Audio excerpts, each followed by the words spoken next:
kami ngayon and kita nyo naman yung place nila, di ba? Ang ganda. At the moment, kami yung customer now. So we're gonna have to pass. We're just waiting for our orders.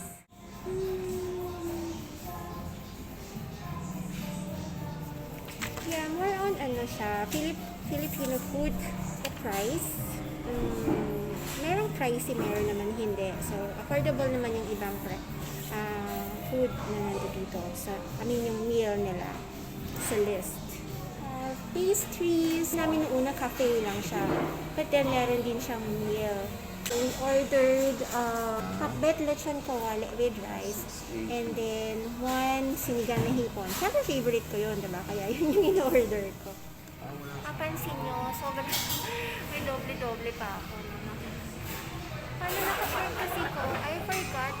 Nasa Tagaytay nga pala kami pupunta. And hindi ako nakadala ng pants. So, ayan, balot-balot. Hindi daw sa labas, as in. Kasi ginawi naman talaga. Time check.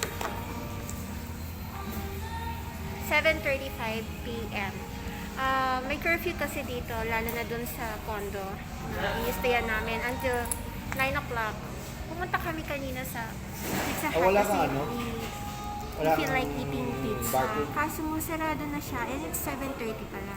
Nakita nyo yung place, di ba? Ang ganda. Outside, at the back, ang kita nyo para siyang gimikan areas. Open space siya. So kung sa inyo gusto nyo yung open space, pwede doon. Kasi di ba ngayon, mas preferred natin na doon tayo pumunta sa mga open spaces. Yung hindi siya ganito. Pero ito air condition siya, but then open naman yung mga doors. Sobrang light naman nakakita. Yan. Panlasang makabayan. Panlasang makabayan. Ayan. Panlasang makabayan. Let's see anong meron dun sa kanilang pastry shop. Rice Pizzeria. They have cheesy ube.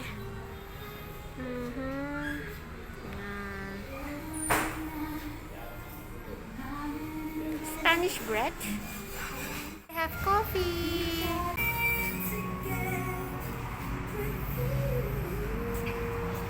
So cold.